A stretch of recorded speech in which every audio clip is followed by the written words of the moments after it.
What's up? It's your boy Cintron coming back at you with another reaction video, and I kid you not, that's my real name. So, we're looking at a dating video, obviously today, dating for millennials, and why it's so effing hard. I don't even know what generation I fall into. X-Gen, X-Japan, whatever. But I know it's hard out here in these streets. So, let's jump into the video. Kids, don't join a gang or a clique. It would be hard to find a group of people more insulated from in-person interactions than millennials today. True. Seamless delivers dinner, Tinder makes matches, headphones discourage chatting. We also grew up with things like caller ID and automated customer service that took the stranger interacting out of a lot of everyday errands. Less interacting with strangers in public means less flirting with strangers in public. True. How did young people become so stranger averse? And what does that mean for dating?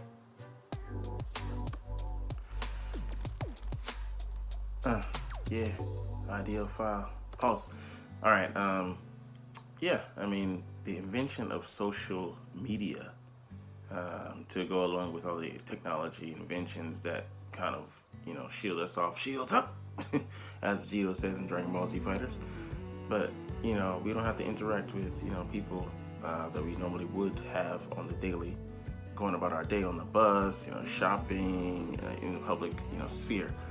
But, I mean, the social apps taking a whole new level. Like you said, you don't have to go out. Like they said, we don't have to go outside to to get food.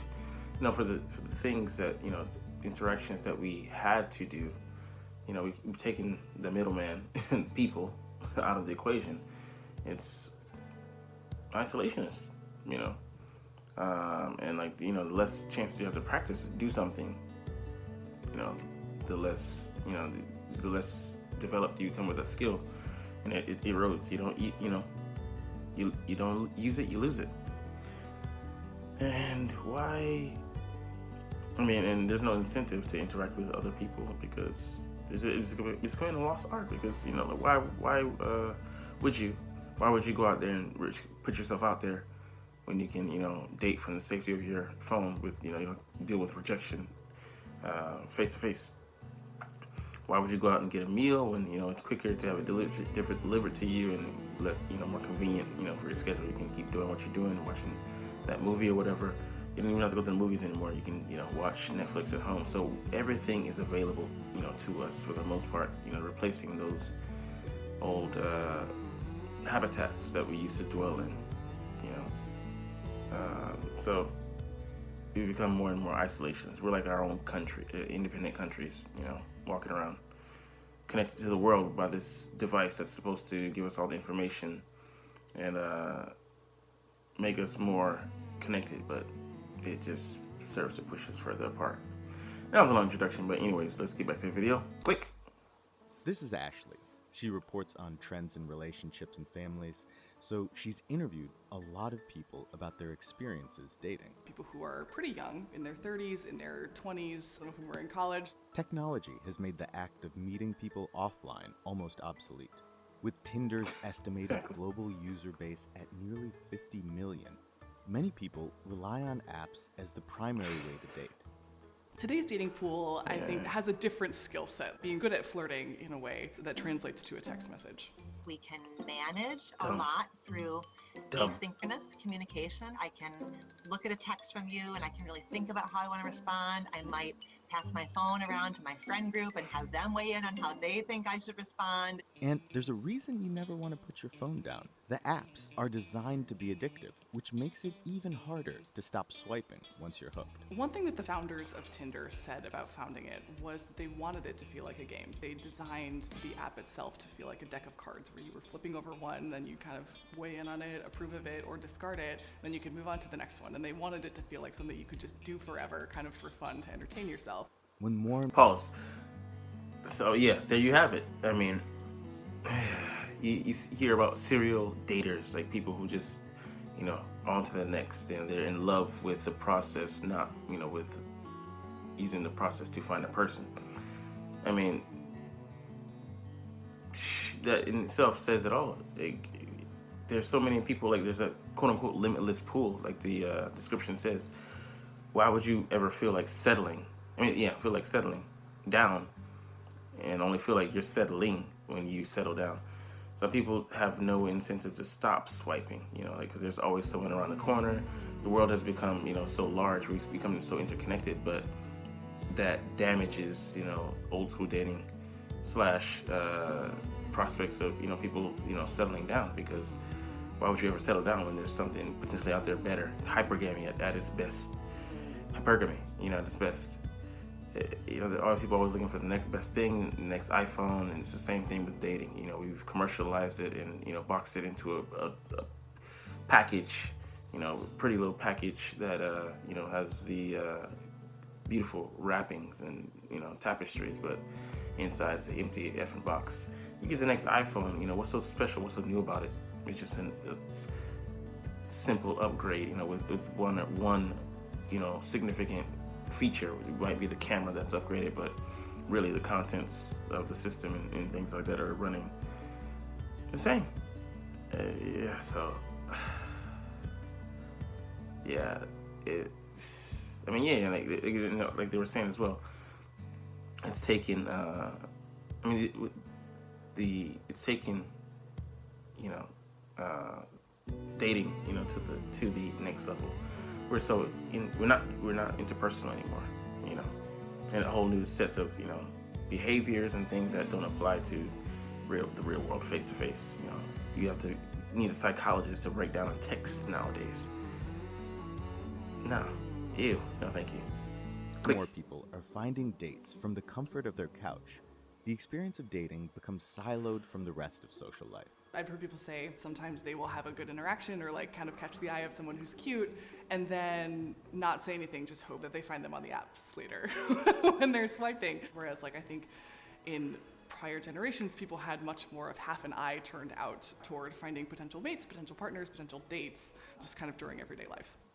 It's hard to make a date offline when no one wants to talk to strangers. An entire generation of kids was once taught to fear them. Starting when we were little, we had the stranger danger philosophy among parents that really kept us away from people we didn't know because they might be out to harm us. Things that are very valid when you're a small child, but when you're an adult, maybe those aren't as appropriate. You've taught your children to be polite and friendly, but have you taught them when not to be? Hi there. Do you live around here? Stranger danger PSAs were popular in the 80s and 90s when millennials were growing up. The campaigns were developed in response to infamous child abductions at the time.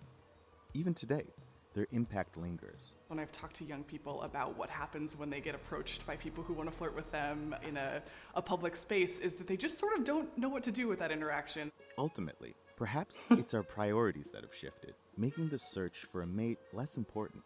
More people are delaying marriage. Meeting someone in any capacity is not necessarily the goal.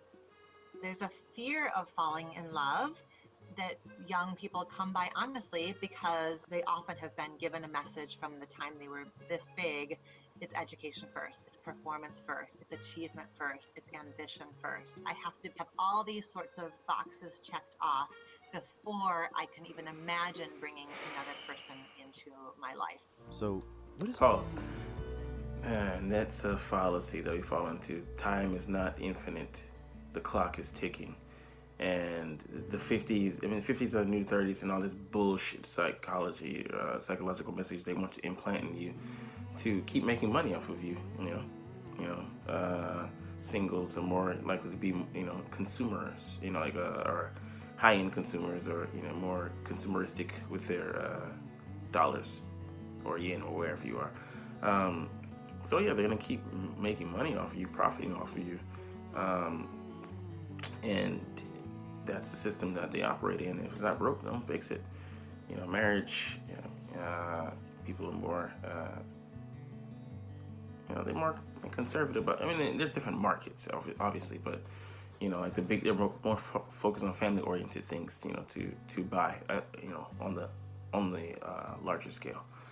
Singles, like this industry that would go out of business if like we focused on buying different things that didn't pertain to my single lifestyle, or like my habits, or just things that my disposable income that is gonna dry up and disappear when those babies pop out.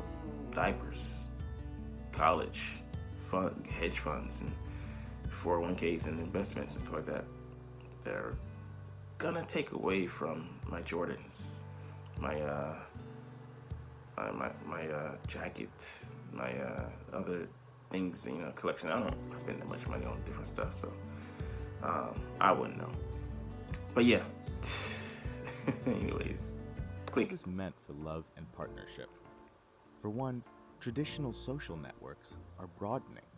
We are much more likely to date across a significant cultural difference than we were in years past. Yeah. And so 1 in 6 new marriages bridges a significant sociodemographic difference, like race, like ethnicity, like faith. But while some things have changed, others remain the same. People forget it was always hard to meet someone. Now there's just different problems. People are still looking for the same things, and the milestones are the same, the big questions are the same. How people find each other is the thing that has changed. Thanks for watching The Idea File, and if you like what you see, you can follow us on our YouTube channel. How and never. I'm going back to trying to find another point I want to click on. All right, so starting from here, like, where you meet people online, offline, where you meet people has changed so much. Like, people used to, meet people going out and about in their daily life. In Japan, it's different here. Like, you have to meet somebody through somebody. Because if I just walk with somebody on the street and like, hey girl, what's up? How do I know you? Oh, I don't. Exit stage left, they gone. You can't just talk to somebody. You can. I mean, it's a small percentage of people, but for the most part, it ain't gonna happen. But yeah, anyways, you used to meet friends, people through friends and stuff like that. But majority of people are meeting people online or, through, through a social scene of some sort, like, events, but parties and that atmosphere. And, obviously in those places, focus on the wrong thing. You meet somebody at the club, chances of you having a long-term relationship, successful relationship, are gonna be slim. And even the people you meet out and about, it's just people are attached to that phone, or attached, we become really shallow, more shallow, and with people delaying marriages, seeking to further their education, that, what people are looking for, we're divergent. People look, more, we become so, much more individualistic, lost a sense with the loss of cultural and ethnic identity,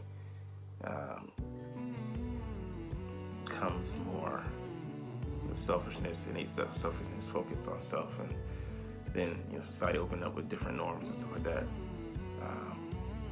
Just everybody's going their own way as far as looking for what they want, and create, chaos in the dating scene as far as, nobody dates anymore, really. So yeah, that's it. But anyways, we get out of here. Like, comment, share, and subscribe if you vibe.